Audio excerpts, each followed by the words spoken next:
Hello students, मेरा नाम है यशपाल और आप सभी का इस नए वीडियो में स्वागत है, जिसमें हम क्लास 10th का चैप्टर नंबर 1 वास्तविक संख्याएं रियल नंबर्स का उदाहरण 2, उदाहरण 3 और इससे रिलेटेड कुछ क्वेश्चन देखेंगे। ये जो उदाहरण 2, उदाहरण 3 और कुछ क्वेश्चन है हमारे 1.1 प्रश्नावली में, वो किससे रिलेटेड है? वो रिलेटेड है हमारे यूक्लिड विभाजन प्रमेय से रिलेटेड है। ठीक है, तो सबसे ज्यादा दिक्कत समझ लो इस प्रश्नावली में ये यूक्लिड विभाजन प्रमेय से जो क्वेश्चन करते हैं उसी में आती है। वैसे ज्यादा दिक्कत नहीं आती, लेकिन फिर भी थोड़ी सी प्रॉब्लम होती है। ठीक है, तो इन्हीं को आज हम अच्छे से समझते हैं, इनको किस प्रकार करते हैं। अगर जैसे कि उदाहरण 1 और उदाहरण 2 में बता दूंगा तो आप जो इस क्वेश्चन दे रखे हैं बुक में वो आसानी से आप कर सकते हैं। ठीक है, तो चलिए पहले हम उदाहरण 2 देखते हैं, फिर उसके बाद हम उदाहरण 3 को करेंगे। तो उदाहरण 2 क्या कह रहा है?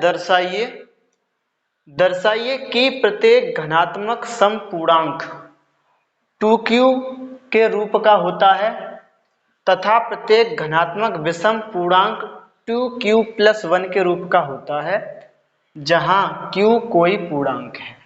तो पहले तो हम क्वेश्चन को समझते हैं, बोल क्या रहा है। उसने क्या बोला है? धनात्मक समपूर्णांक। अब धनात्मक समपूर्णांक क्या कौन से होते हैं? सम। जो दो सम, अब मैं यहां लिख दे रहा हूं सम कौन से होते हैं। सम को समझते हैं हम पहले, वो भी धनात्मक।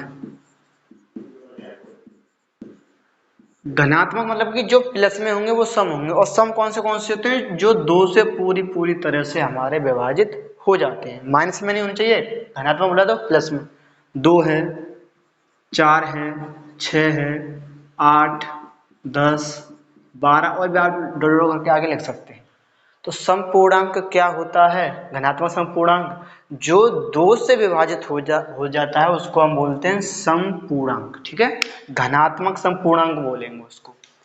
इसके बाद आगे क्या बोला उसने? प्रत्येक धनात्मक विषम पूर्णांक। अब धनात्मक विषम पूर्णांक कैसा होता है?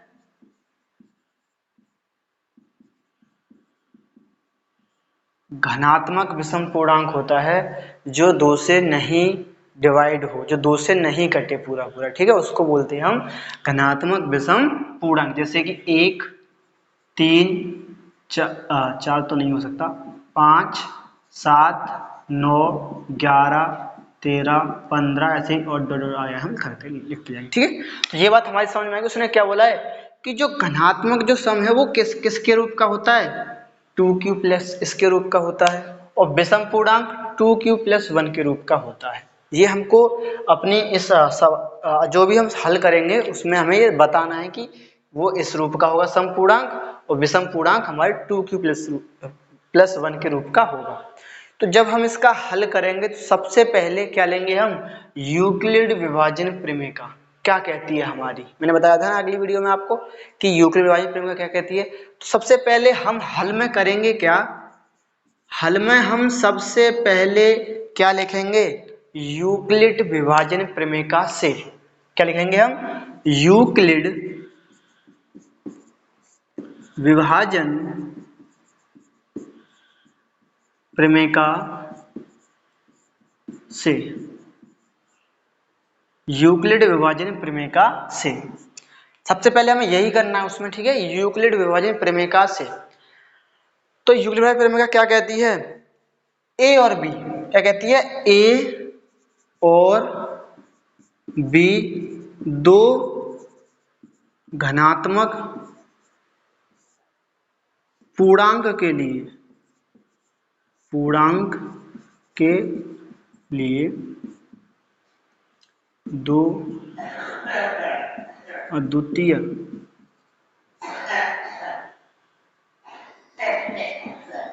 पूर्ण संख्याएं Q और R इस प्रकार विद्यमान है कि A बराबर BQ+R। यहाँ पर जो R है या तो 0 होगा या 0 से बड़ा होगा, और R हमेशा जो आएगा वो B से छोटा आएगा। ये हमारी यूक्लिड विभाजन प्रमेय कहती थी। तो इस तरह का जो भी कभी भी क्वेश्चन आए तो सबसे पहले हमें हल यही लिखनी है। यूक्लिड विभाजन प्रमेय क्या बोलती है अभी, तो यूक्लिड विभाजन क्या कहती है, यूक्लिड विभाजन प्रमेय का ए और बी दो घनात्मक पूर्णांक के लिए दो अद्वितीय पूर्ण संख्याएं q और r इस प्रकार विद्यमान है कि a बराबर बी क्यू प्लस आर होता है, ये हमारी बताती है। ठीक है, अब जो हमें जहाँ पे 2q दे रखा है, यहाँ पे 2q प्लस 1 दे रखा है, तो अब इसमें ये क्या है, हमारा 1 जो है वो r है, ये q तो q की जगह पे आया, जो q के पास आता है वो हमेशा क्या होता है, वो हमेशा हमारी b होती है। ठीक है, तो जो q के इसमें 2q लिख रहा है, जो 2 है वो क्या है, हमारी b है। तो अगर हमारी जो 2 है वो 2 है तो r के मान कितने निकलेंगे बताओ भाई। अगर 2 जो b की मान निकाल लिया हमने 2, तो जो r है वो हमेशा b से छोटा रहेगा, b से बड़ा नहीं आ सकता। तो r के मान कितने संभव बनने, एक तो 0 आ जाएगा r का मान, और एक r का मान 1 आ जाएगा, 2 तो आ नहीं सकता। ठीक है, बराबर नहीं आ सकता, छोटा आएगा हमेशा b से r।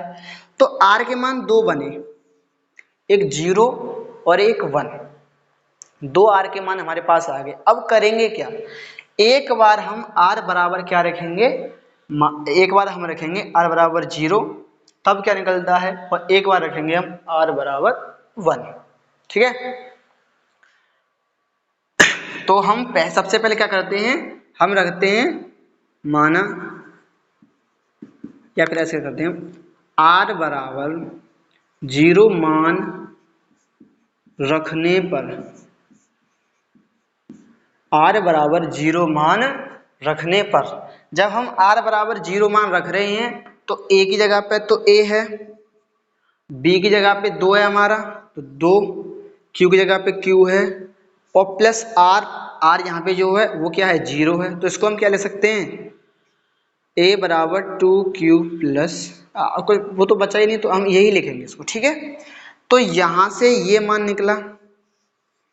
अब मैं बोलूं कि ये तो q है, ये 2 से कटेगा या नहीं कटेगा, पूरा पूरा कट जाएगा ना, 2q पूरा पूरा उससे डिवाइड हो जाएगा, क्योंकि हम q का मान आप जो लेना चाहें, उसने पहले बोला q कोई पूर्णांक है, कोई का मान में, जैसे कि मैं मान लो q बराबर मैं मान लूँ 1 है, तो 2 एकन 2, अगर मैं q का मान 2 मान लूँ तो 2 दूनी 4, 3 मान लूँ तो 2 3 6। तो अब इसका जो भी गुणा करने पर आएगा, और आएगा वो किससे विभाजित हो जाएगा, वो पूरा 2 से विभाजित हो जाएगा, पूरा 2 से विभाजित हो जाएगा। और जो संख्या 2 से विभाजित हो जाती है तो वो कैसी होती है, सम होती है। कैसी होती है, वो सम होती है। ठीक है, तो हम इसमें क्या लिखेंगे कि यह 2 से विभाजित है, इसीलिए यह एक सम पूर्णांक है। क्या लिखेंगे हम, यह 2 से विभाजित है, अतः यह धनात्मक समपूर्णांक है।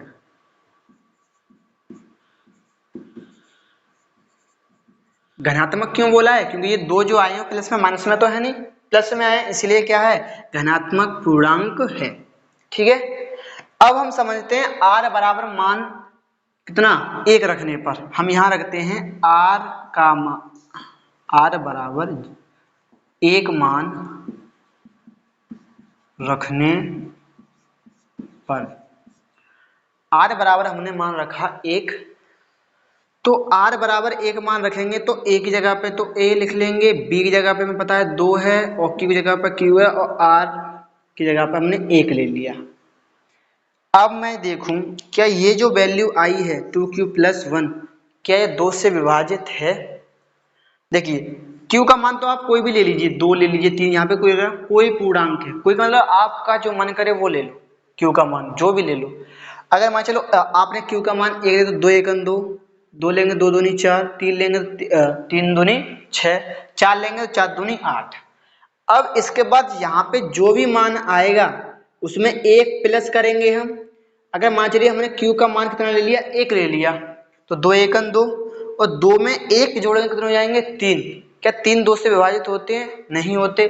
या आप Q का मान 2 ले लीजिए, तो Q का मान 2, 2 दूनी 4, 4 में 1 जोड़ेंगे तो 5, तब भी कट जाएगा क्या, नहीं कटेगा ना। तो ये जो आई है वैल्यू, ये किससे विभाजित नहीं है, ये हमारी 2 से विभाजित नहीं है, इसीलिए हम कहेंगे कि ये जो है एक घनात्मक विषम पूर्णांक है। हम क्या लिखेंगे, यह 2 से विभाजित नहीं है,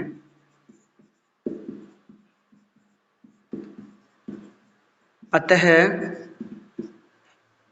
यह घनात्मक विषम पूर्णांक है। ठीक है, बस इतना सा करना था हमें, पूरा सवाल हो गया। अगर ऐसा सवाल कभी भी आता है, फिर से सुन लीजिए, इस ऐसे सवाल में जब भी कोई ऐसी वैल्यू दे रखी हो और उसमें ऐसे पूछ रहा हो कि ये क्या विषम पूर्णांक ऐसा, तो उदाहरण नंबर हमारा 3 भी है, तो हमेशा सबसे पहले हम करेंगे क्या, सबसे पहले यूक्लिड विभाजन प्रमेय को लिखेंगे। यूक्लिड जो भी हमने बताया है कि a और b दो घनात्मक पूर्णांक के लिए दो अद्वितीय पूर्ण संख्याएं q और r इस प्रकार विद्यमान है कि ये हमें पता है और यहाँ पे ये हमारा निकलता है। ठीक है, तो जहाँ पे एक और चीज ध्यान रखना, जो Q के गुणा में आएगा, जो Q की मतलब कि Q जहाँ पे गुणा हो रहा है ना Q के, तो जो Q के जो गुणा में आएगा वो हमेशा किसका मान होगा, B का मान होगा। उसके करने के बाद हम यहाँ से R का मान निकालेंगे, जो भी R के मान निकलेंगे उनको बारी बारी करके हम रखते जाएंगे। ठीक है, तो वो हमारे फिर क्या हो जाएंगे, आंसर आसानी से आ जाएगा। और ये करने का बेस्ट तरीका है, बहुत ही छोटा है, बहुत ही सरल है। बस आपको क्या क्या क्या ध्यान रखना है, यूक्लिड विभाजन प्रमेय की ये परिभाषा पूरी याद रखनी है, इसको रट लो आप।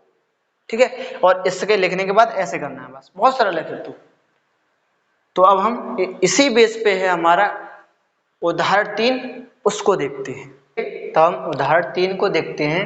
3 वैसे तो मैंने बता दिया, लेकिन जो मैंने शूट की है वीडियो उसमें आवाज़ नहीं आई, और ये ऐसा पहली बार नहीं हुआ, काफ़ी बार हो चुका है कि माइक काफ़ी गड़बड़ कर जाता है कभी कभी, पता नहीं क्यों कर जाता है।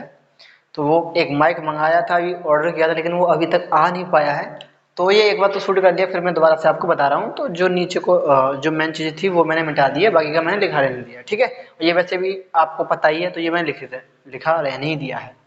तो क्या कह रहा है उदाहरण 3, दर्शाइए कि एक घनात्मक विषम पूर्णांक 4q+1 तो यह 4q+3 के रूप का होता है, जहाँ q एक पूर्णांक है। हमें क्या बताना है, धनात्मक विषम पूर्णांक क्या इस रूप के होते हैं, ये बताना है हमें। ठीक है, ये सिद्ध करना है किससे, यही जब हल करेंगे हम तब। ठीक है, जहाँ q कोई पूर्णांक है।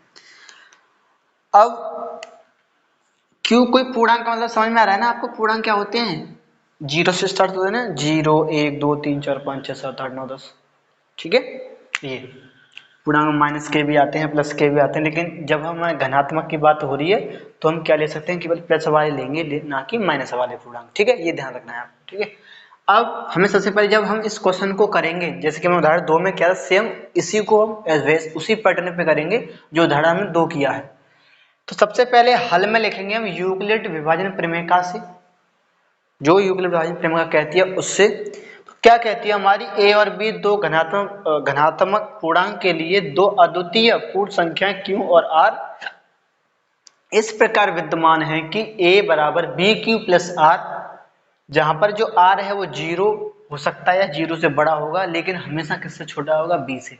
अच्छा, मैं आपसे एक सवाल पूछूं कि इस सवाल में b का मान क्या है, तो आप आसानी से बता देंगे कि जो q के पास होगा वो b का मान होगा। तो q के पास ये है 4, तो v का मान क्या है, तो हम यहाँ ले सकते हैं भाई जो b है वो b का मान कितना है, 4 है। अगर b का मान 4 है तो r के मान कितने बन सकते हैं, सिंपल सी बात है, r जो है उसके बराबर तो आएगा नहीं, हमेशा उससे छोटा रहेगा।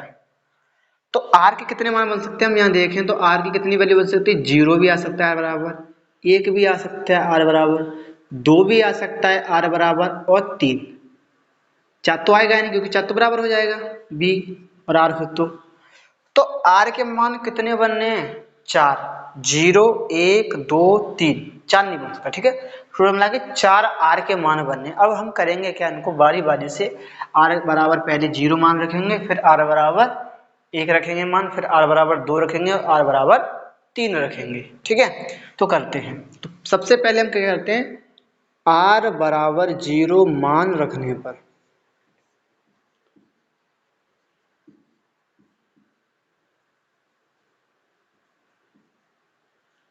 0 मान रखने पर r बराबर 0 मान रखेंगे तो यहाँ पे a तो है ही, ठीक है, b का मान 4 है 4, q और r का मान कितना लिया हमने 0, तो 0, तो यहाँ क्या बचेगा, जो उसका मतलब नहीं होता, तो यहाँ बचेगा a बराबर 4q। अब ये आ गया हमारे पास, ठीक है। तो हम यहाँ पे देखें जो 4q हमारे पास आया है, क्या ये 2 से विभाजित होगा या नहीं होगा। 2 से विभाजित हुआ तो सम होगा, अगर 2 से विभाजित नहीं हुआ तो विषम होगा। तो जो 4q है वो कैसा है, सम है। क्यों है, क्योंकि 4 q का मान तो कुछ भी ले सकते हैं हम, 1 ले लें, 2 ले लें, 3 ले लें। तो अगर हम 4 में किसी भी मान का, किसी भी नंबर का मल्टीपल करेंगे तो हमेशा क्या आएगा, सम ही आएगा ना। तो ये क्या है, यह 2 से विभाजित है, यह 2 से विभाजित है, अतः यह सम पूर्णांक है, ठीक है। जो संख्या 2 से विभाजित हो जाएगी वो सम पूर्णांक होगा, सिंपल सी बात है। अब हम समझते हैं आगे, और वो भी यहाँ पे घनात्मक है तो घनात्मक मैंने लिखा नहीं, लेकिन घनात्मक है तो आप घनात्मक ही माने, ठीक है। अब हम r बराबर कितना मान रखेंगे, 0 तो रख लिया हमने, 1, r बराबर 1 मान रखने पर, r बराबर जब हम 1 मान रख रहे हैं तो क्या होगा, a बराबर b की जगह पे 4 है, q तो q अपनी जगह पर रहेगा, और r बराबर हमने 1 रखा है। अब ये तो हमें पता है कि 4q एक सम है, क्योंकि कुछ भी गुणा कर लें इसमें 4 में किसी भी नंबर कर लें सम ही आएगा। जैसे ही उसमें हम 1 जोड़ेंगे, सम संख्या में 1 जोड़ दें तो विषम ही बनेगा, सिंपल सी बात है। देखिए मेरे पास ये 12 है, 12 में 1 जोड़ूंगा 13 हो जाएगा तो विषम बन जाएगा। मेरे पास 14 है, सम है, सम में 1 जोड़ूंगा तो 15 बन जाएगा, ये भी विषम बन जाएगी। मेरे पास 18 है, 18 में 1 जोड़ूंगा तो कितना बन जाएगा 19। तो इसका मतलब ये है कि सम संख्या में हम जैसे ही कोई विषम अंक जोड़ते हैं तो वो क्या बन जाता है, विषम ही बन जाएगी, ठीक है। सम संख्या में विषम जोड़ने पर विषम बनती है। सम संख्या में सम जोड़ेंगे तो वो सम बनेगी, लेकिन सम संख्या में विषम जोड़ेंगे तो वो क्या बनेगी, विषम बनेगी। और विषम विषम को जोड़ेंगे तब विषम बनेगी। बात समझ में आई मैं क्या कहना चाह रहा हूँ, मैं यहाँ ये कहना चाह रहा हूँ कि अगर हम सम को सम में करें, जैसे मैं यहाँ बोल दूँ, अगर तुम सम को सम में जोड़ोगे तो सम ही मिलेगा, ठीक है, और विषम को विषम में जोड़ोगे तब विषम मिलेगा। विषम को विषम में जोड़ोगे तब विषम मिलेगा, लेकिन एक सम हो और एक विषम हो तब आपको विषम मिलेगी संख्या। एक सम संख्या हो और एक विषम संख्या हो, उन दोनों को जोड़ते हैं तो वो क्या वो बन जाती है, विषम। तो भाई ये विषम है, क्यों है, क्योंकि विषम आने पर सिंपल सी बात 2 से विभाजित नहीं होगी, तो हम यहाँ क्या लिखेंगे, यह 2 से विभाजित नहीं है,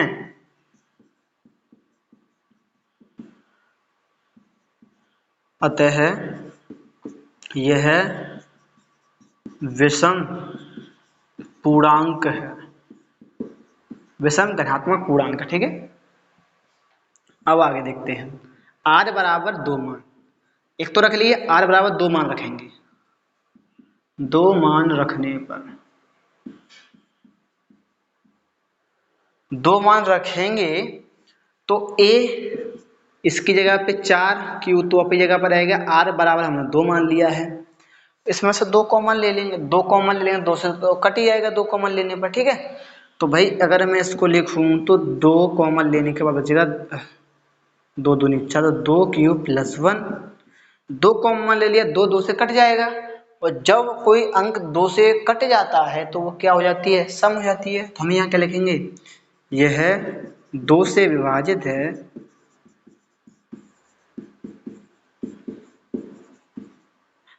अतः यह समपूर्णांक है। आगे r बराबर 3 मान लेंगे, आप r बराबर 3 मान रखने पर, r बराबर 3 मान रखेंगे तो क्या होगा, a बराबर 4q और r का मान हमने 3 रखा है तो 3, इसमें से कोई कॉमन ले नहीं सकते, ये तो सम है हमारा, ये विषम है, और सम में विषम जोड़ते हैं तो विषम ही मिलती है।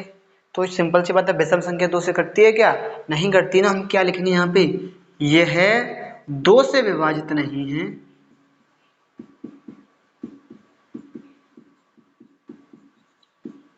अतः यह विषम पूर्णांक है। यहाँ तक हो गया हमारा, ठीक है। अब उस सवाल में देखते हैं क्या बोला था कि घनात्मक विषम पूर्णांक किस रूप का होता है, 4q प्लस 1 और 4q प्लस 3। अब हमने यहाँ पे ये निकाले, ये वाला निकला, ये तो सम निकला, ये वाला विषम निकला, तो एक यहाँ से हमें क्या मिला, 4q प्लस 1, एक तो ये विषम मिल गया, ये तो सम है, ये वाला विषम मिल गया 4q प्लस 3, 4q प्लस 3, 2 मिले विषम, विषम कौन से, 4q प्लस 1 और 4q प्लस 3, 3। तो हम कह सकते हैं फिर कि हमें दर्शाना था ना, तो हम क्या कहेंगे, अतः घनात्मक, मैं ये यहाँ पे लिख दे रहा हूँ 4q प्लस 1 के विषम पूर्णांक किस किस रूप के होते हैं भाई, 4q प्लस 1 ये हमने यहाँ पे सिद्ध कर लिया, और 4q प्लस 3 के रूप का होता है, ठीक है, 4q प्लस 3 के रूप का होता है, वो आप लिख लेना पूरा। तो ये हमारा सवाल फिनिश हो गया। तो अच्छे समझ में आ गए होंगे ना, कहीं कोई दिक्कत तो अब रहनी नहीं चाहिए। तो आगे का सवाल भी हमारा क्वेश्चन नंबर 2, प्रश्नावली 1.1 में क्वेश्चन नंबर 2 है, सेम ऐसे ही करना है हमको, कुछ भी उसमें चेंज नहीं करना, कुछ भी हमने उसमें चेंज नहीं करना। तो मैं करके आ रहा हूँ, इसको मिटा रहूँगा, इसको यूं ही रहने दूंगा क्योंकि फिर से हमें दोबारा से लिखना पड़ेगा, ठीक है। तो मैं इस वाले पार्ट को यूं ही रहने दूंगा, ये बाकी का सारी चीजें मिटा के हम उस क्वेश्चन को स्टार्ट करते हैं। मैं उसको, इस क्वेश्चन को यहाँ पे लिख ले, उस क्वेश्चन नंबर 2 को मैं यहाँ पे लिख ले रहा हूँ, और बाकी की चीज मिटाने के बाद जो हमारे काम की क्या है, ये क्योंकि हमें फिर से लिखनी पड़ेगी, तो ये मैं इसको रहने दे रहा हूँ, बाकी का मैं डाल दे रहा हूँ, ठीक है। तो चलिए अब हम क्वेश्चन नंबर फिर 2 को देखते हैं। ये तो अब हम प्रश्न संख्या 2 देखते हैं, ठीक है। सेम वैसे ही करना है, कुछ भी चेंज नहीं करना हमको, सेम वैसे ही करना है। तो मैंने बाकी चीज मिटा दी है, यूक्लिड वैल्यू प्रेमिका लिखी रहने दी है, ठीक है, क्योंकि मिटा देते तो फिर से दोबारा से लिखनी पड़ती है, इस वजह से मैंने यूं ही लिखी रहने दी है। तो क्या कह रहा है, दर्शाइए कोई भी घनात्मक विषम पूर्णांक 6q plus 1, 6q plus 3, 6q plus 5 के रूप का होता है, जहां q एक पूर्णांक है। तो हमें बताना है कि जो जितने विषम होती है वो 6q प्लस 1 के रूप की होती है, 6q प्लस 3 के रूप की होती है, या 6q प्लस 5 के रूप की होती है, ठीक है। तो इस प्रकार हमको बताना है, सिद्ध करना है। तो सबसे पहले हम हल में लिखेंगे क्या, यूक्लिड विभाजन प्रमेय से सबसे पहले हम यही लिखेंगे कि a और b दो घनात्मक पूर्णांक के लिए दो अद्वितीय पूर्ण संख्या q और r इस प्रकार विद्यमान है कि a बराबर बी क्यू प्लस आर, जहां पर जो r है या तो 0 होगा, 0 से बड़ा होगा, लेकिन हमेशा b से छोटा रहेगा। तो अगर मैं यहाँ देखूं तो b का मान तो मैं सीधे सीधे जाएगा, क्योंकि इसमें है तो क्या है 6, b का मान हमें 6 मिल गया, b जगह पे 6 आएगा। तो अगर b बराबर 6 है तो r के कितने मान रख सकते हैं? बराबर नहीं आ सकता, उससे छोटा ही आएगा। तो कौन से रख सकते हैं? एक तो 0, 1, 2, 3, 4, 5, 5 ही रख सकते हैं, 6 तो नहीं रख सकते, क्योंकि 6 रखेंगे तो बराबर आ जाएगा। तो r के इतने मान संभव है। तो अब हम करेंगे क्या, r बराबर सारे मान रखते जाएंगे और जो बाद में हमारा निष्कर्ष निकलेगा उसको हम अंत में लिख देंगे। ठीक है, तो हम देखते हैं। अब सबसे पहले हम r बराबर लेते हैं। r बराबर 0 मान रखने पर, 0 मान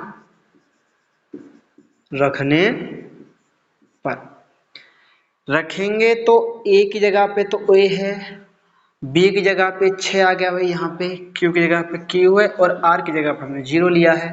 a बराबर 6q, ये बचेगा भाई। ये वाली संख्या 2 से विभाजित हो जाएगी ना, क्योंकि 6 आया है, 6 एक सम संख्या है और q का मान कोई भी लेंगे, सम संख्या में किसी भी संख्या गुणा करते हैं तो सम ही है, ये भी ध्यान रखना आप। ठीक है, अगर आप सम संख्या में चाहे विषम का कर लो चाहे सम का कर लो, गुणा करने पर वो सम ही आता है।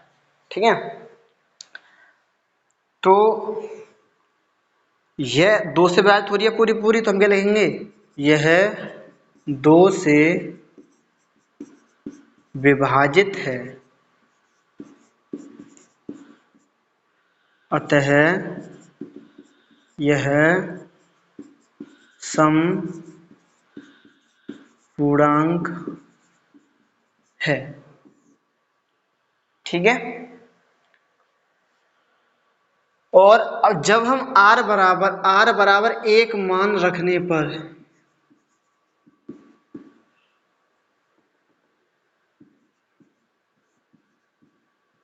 अब क्या कर रहे हैं हम, r बराबर 1 मान रखेंगे तो a बराबर 6q और r का मान हमने 1 रखा है तो 1।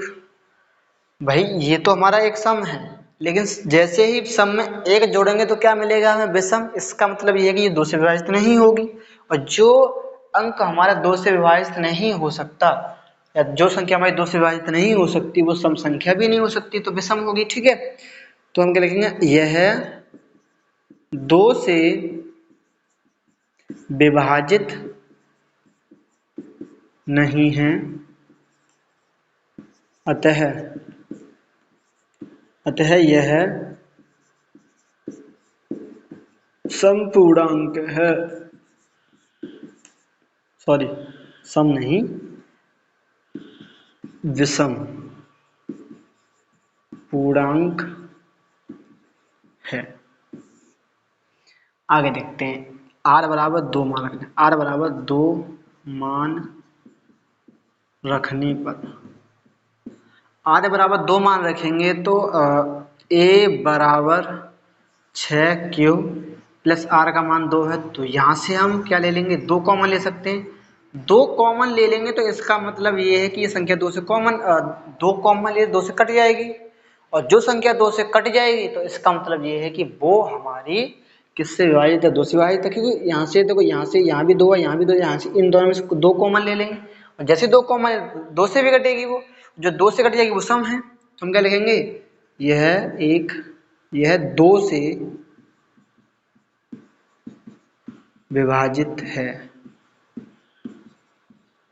अतः यह समपूर्णांक है।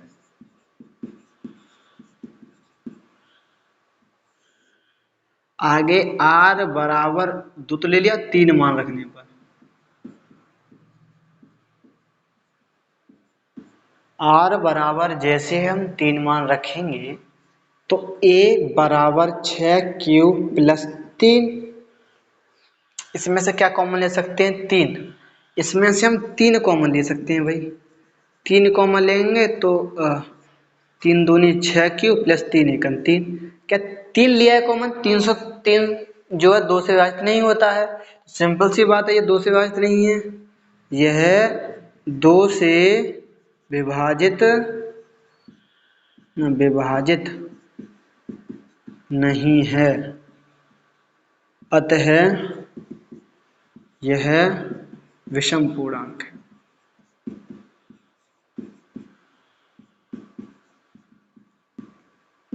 अब लेते हैं r बराबर 4 मान रखने पर, r बराबर 4 मान रखेंगे तो a बराबर 6q प्लस 4, यहाँ से हम क्या ले लेंगे, 4 कॉमन ले लेंगे ना, तो a बराबर 4 कॉमन ले, 4 तो नहीं ले सकते, 2 ले सकते हैं, सॉरी 2 कॉमन लेंगे, 2 3 6 प्लस 2 दूनी 4, 2 कॉमन ले लिया, इसका मतलब ये है कि दो संख्या 2 से विभाजित हो जाएगी, और जो संख्या 2 से विभाजित हो जाती है वो एक सम संख्या होती है। यह तो यह 2 से विभाजित है, अतः यह समपूर्णांक। आगे हम लेते हैं r बराबर कितना मान लेना, 5 लेना, 5 मान रखने पर r बराबर 5 मान रखेंगे तो a बराबर 6q प्लस, और r का मान 5 रख रहे हैं तो 5, इसमें से तो कुछ कॉमन ले ही नहीं सकते, और ये 5 एक विषम है, सम में विषम जोड़ेंगे तो विषम ही मिलेगी, इसका मतलब ये दूसरी वाली है नहीं, यह 2 से विभाजित नहीं है, अतः यह सम पूर्णांक है, सॉरी सम नहीं विषम पूर्णांक है। ठीक है, तो हमने सारी चीजें, अब इसके बाद कंक्लूजन जो भी हमारा निकला वो हम देखते हैं।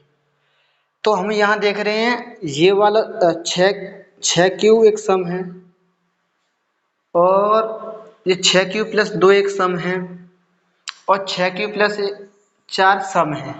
बाकी की जितनी बची कौन सी बची हैं, 6q plus 1, 6q plus 3, 6q plus 5 सारी विषम है। तो हमें सिद्ध करना था, ये तो सिद्ध करना था, तो हम क्या बोलेंगे, है 6q plus 1, 6q plus 3, 6q plus 5 क्या है, सारे धनात्मक विषम पूर्णांक होते हैं। ठीक है, इस प्रकार हमारा ये पूरा क्वेश्चन जो है सॉल्व हो जाता है। तो हम इस वीडियो को इतना ही लंबा रखते हैं, ज़्यादा लंबी हो जाएगी वीडियो।